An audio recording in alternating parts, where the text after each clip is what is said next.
I am here walking around my neighborhood to, neutralize my energy at this time.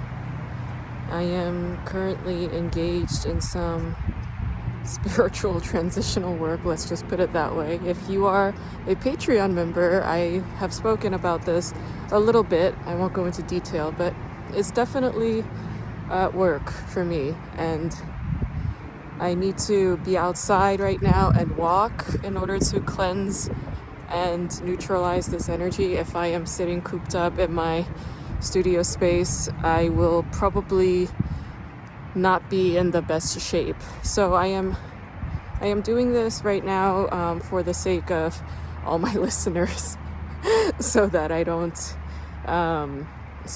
come off with negative stagnant energy, because I don't want to bring anybody down. I want this to be an uplifting experience. So let's roll with that. And I go on this walk around my neighborhood every single day. It's usually about an hour and 20 minutes, sometimes hour and a half. That covers about 10,000 steps. And honestly, it keeps me not only level, but also fit. And also, it's like my time to commune with whatever I have going on in my spiritual grid, or whatever you want to call that. One thing I will say that I hope resonates with some of you is, if you guys have made like New Year's resolutions or goals for yourself, like short-term goals and long-term goals, just know that as soon as you make those goals, those intentions, you're gonna be experiencing opposing forces coming at you immediately to challenge you in meeting those goals. And it's not because it's like it's not like universe is discouraging you. It's actually the opposite. It's to show you, like, this is where it's at, this is what's happening, and this is the only way for you to know that this is what your intentions were. This is the only way for you to actually overcome the things that you have set out to overcome. So just know that it's all loving challenges. The challenges are actually coming from a place of love. So if you feel bogged down, or if you feel defensive, or if you feel like, nobody gets you, nobody's on your side, please know this. It's actually the opposite. All the forces are on your side in this very moment. If you're feeling those challenges, and if you feel like giving up, don't give up. Don't give up. Keep going. You're doing just fine. I promise you. One really excellent lesson that I learned via all the 50 billion thousand hours of Ram Dass tapes that I've been listening to for the last couple of years is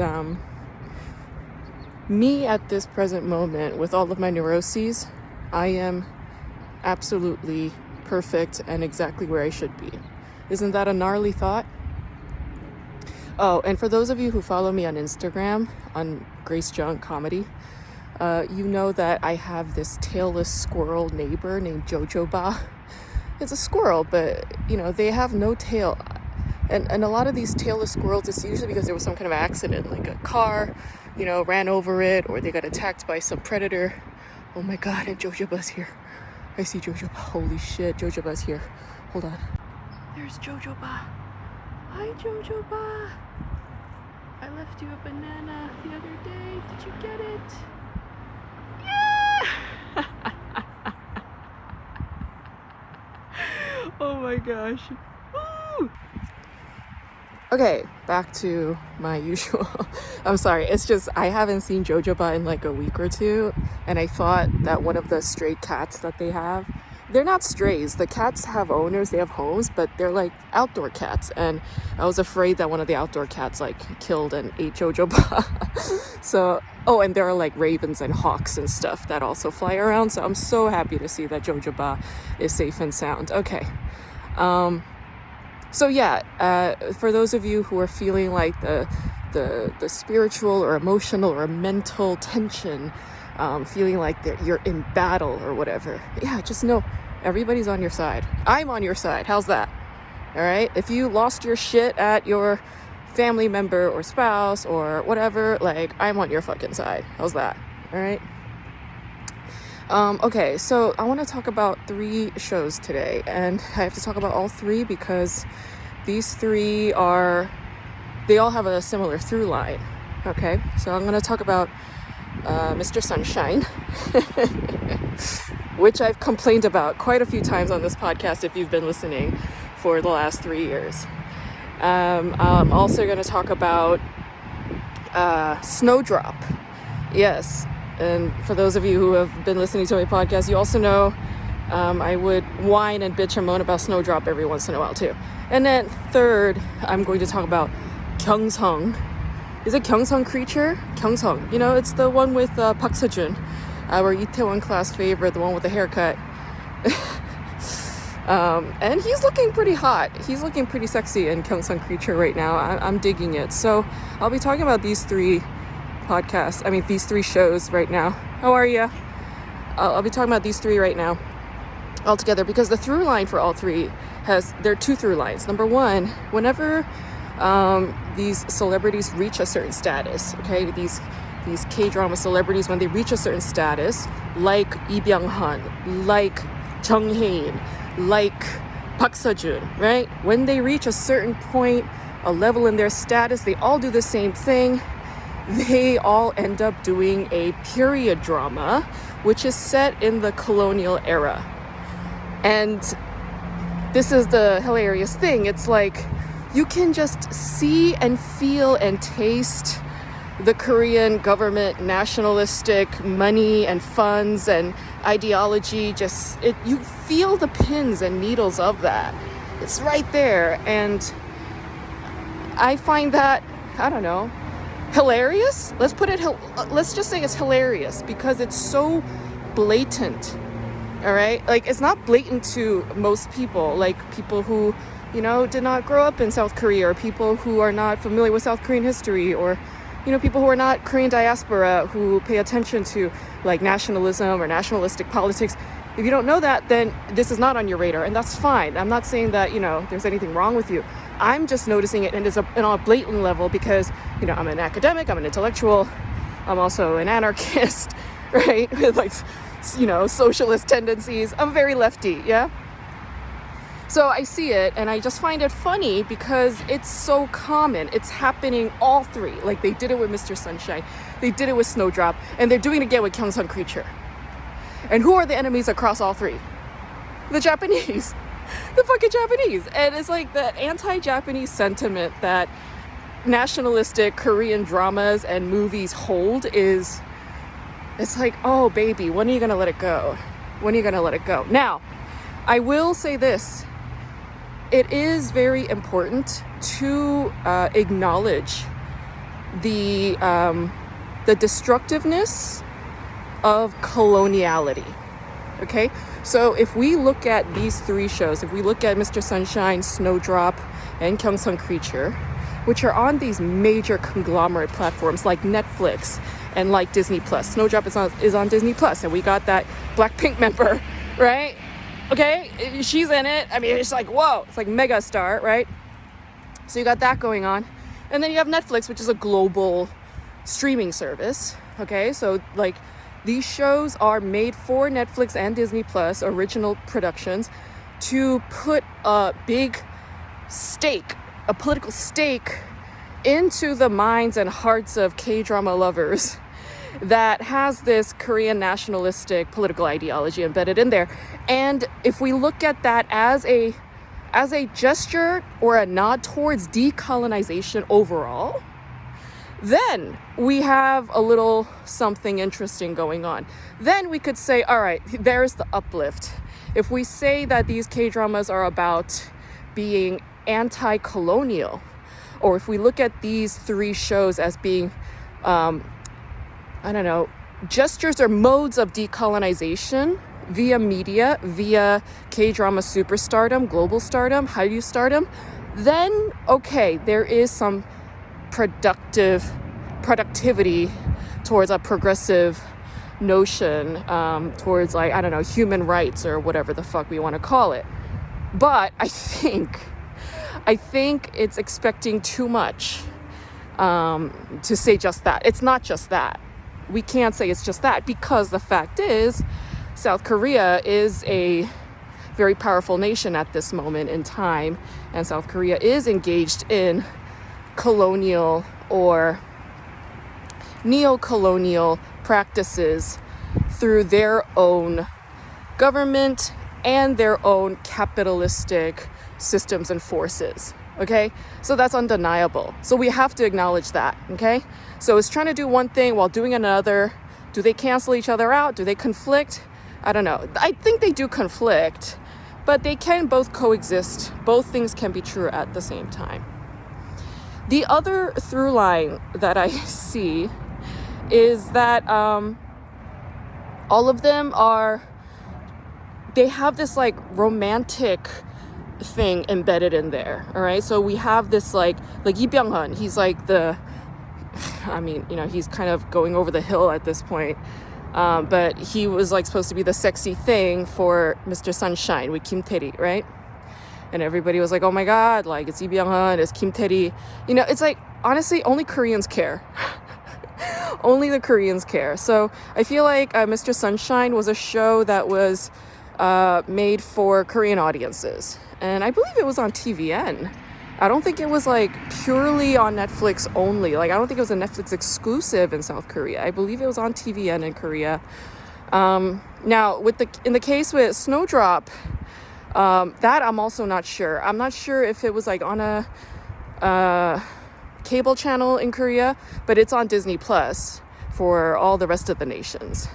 And you got hae-in, everybody loves him, and then you got that Blackpink star, everybody loves her. So, okay, there's like a romantic thing going on there. But in both cases, with Mr. Sunshine and Snowdrop, like very boring shows. I'm sorry, they're boring. They're not like, you got the stakes there, okay, it's like colonization, but like, I'm sorry, it just wasn't, I didn't care.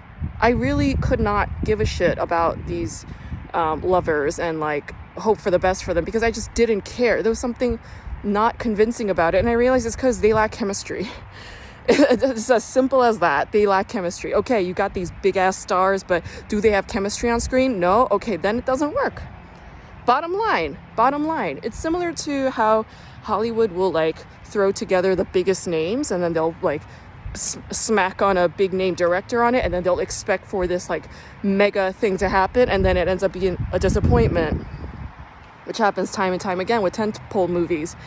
And so let's look at Mr. Sunshine and Snowdrop as tentpole shows meant for global Hallyu audiences who don't have any political stakes in mind. They just want to see the cute, pretty faces of these big star names, and they will subscribe and watch to see these big star names. The fun element of having these shows set in modern colonial Korean era, which is the early 1900s, so from 1910 to 1945, that's the colonial era. That turn of the 20th century period in South Korea, not South Korea, in the Korean Peninsula overall, was like a really interesting period because they had like the prettiest outfits. They had like the prettiest hats and the prettiest dresses, the cutest, everything. And so I feel like in that regard, it's like candy for the eyes. It's like really beautiful to look at. Seeing like for instance, in Gyeongseong Creature, in episode 1, when you see these people bringing objects to sell, right? So that they can make money, like to the pawn shop, they're selling stuff. That scene, like just looking at the interior of that space, like everything's made of wood and everything is like handcrafted, and there's like this artisanal aesthetic to it that conjures like a romantic, old-timey, like Meiji era, like English influence, like Euro style influence. Like there is like a fetishization over the materiality and the beauty of that materiality from that period that the shows do, which is actually really beautiful to watch. So I appreciate that aspect of all three shows. Gyeongseong Creature also does that very well, and I really love it. So there are there are some nice things to these shows that I appreciate, but again, the anti-Japanese sentiment thing is just so like over the head and over the top, and it's just, I'm just like, baby, when are you gonna get over this? You know, when are we gonna get over this? And it's like, you know what, honestly, it's not something you could rush. So I'm humbled knowing that that's not something you could rush, because I am myself also a trauma survivor, and I understand that that's not something anybody can rush. So let's let them do their thing at their own time. But, you know, hopefully they recover while acknowledging the damage that South Korea is currently doing to quote unquote global South nations, like, you know, South Asian countries, like Eastern European countries.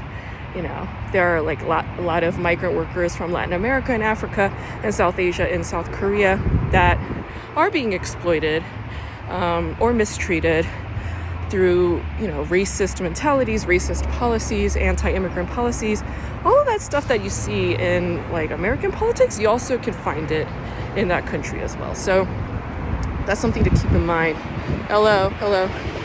I think that Gyeongseong Creature has one very fascinating aspect about it, which is like there is this woman who was kidnapped that everybody's looking for, and she ends up being experimented upon, right? If you guys are into Korean cinema, I recommend 2 Korean movies that might interest you. One is called Dongju. I believe it's called Dongju. Dongju was a modern Korean poet. Beautiful poet, very sensitive soul. And when he was in his like late teens or early 20s, he was kidnapped or taken prisoner by the Japanese colonial police, and then his body was experimented on by Japanese doctors. And this kind of bodily experimentation was something that the Nazis did. It's something that Americans have done to slaves.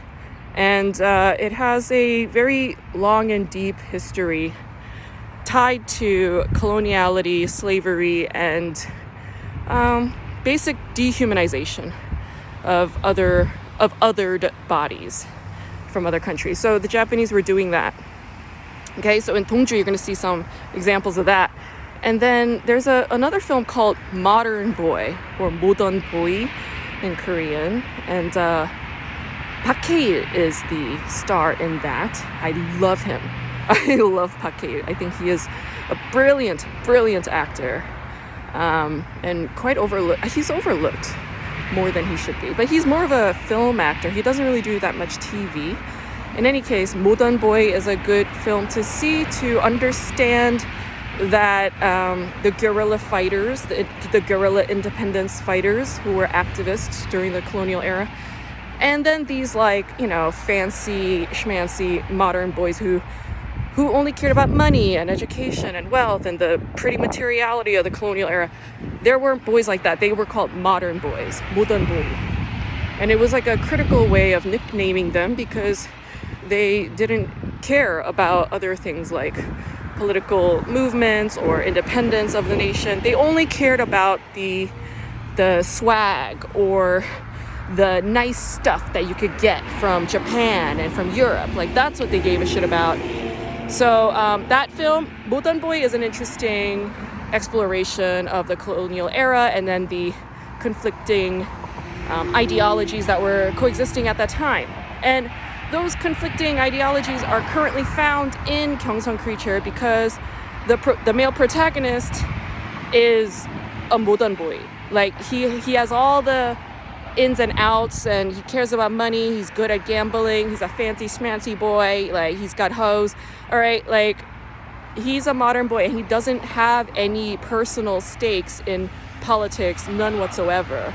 But then he's starting to fall in love, or he falls in love with the woman who is she's an independence fighter. She's an activist. And so it's basically the same premise as Modern Boy if you think about it, just except in Gyeongseong Creature you got this monster, right? So this monster ends up becoming a monster because the Japanese doctors were experimenting upon these imprisoned Korean bodies. And what does that symbolize? What does that represent? Like, why? Why is it happening? Well, I mean, the most obvious way to go, it would be political trauma, wouldn't it? Political trauma. And it's also in a woman's body. That's a fascinating thing. And it's in that actress who we saw in Silent Sea. If you guys have seen Silent Sea, Bae-duna is in it. Bae-duna's older sister who gets lost, she goes to the moon looking for water, and she ends up getting stuck there. Yeah, it's the same actress. Same thing is happening to her. She gets lost, she gets kidnapped, and she ends up getting experimented on, and she transforms into this like monstrous creature that's like out to kill everybody. And it's quite fascinating how these actors get typecasted into the same roles repeatedly. It's really, really interesting. That actress, by the way, she was never an actress. She became an actress like very late in her life, which I really love her for. And she's just like a natural performer. She's just really, really good. But she was never like a trained actor by any means prior to her recently budding TV career. Okay. So I would say that the creature that we see in Gyeongseong Creature is this manifestation of, Korean political trauma, okay? And the fact that it's in a woman's body, it's also pointing to what the Japanese soldiers had done to hundreds of thousands of Korean women's bodies and girls' bodies. There were a lot of young girls who were kidnapped and raped by Japanese soldiers and by some Korean soldiers who were forced to become Korean soldiers. There were also plenty of Korean soldiers who ended up becoming Japanese imperial military members just out of their own sheer will. And I talk about a lot of these things in my upcoming book, K-Drama School, Pop Culture Inquiry into Why We Love Korean Television, which drops on April 23rd, 2024. And it is available for pre-order on Amazon. You can do that right now if you so wish. And I will be discussing all of those things and all the things that I just talked about in deep, poignant detail in that book. So I thank you all for your kind listenership, your support, and for buying and reading my book. And I will speak to you all soon.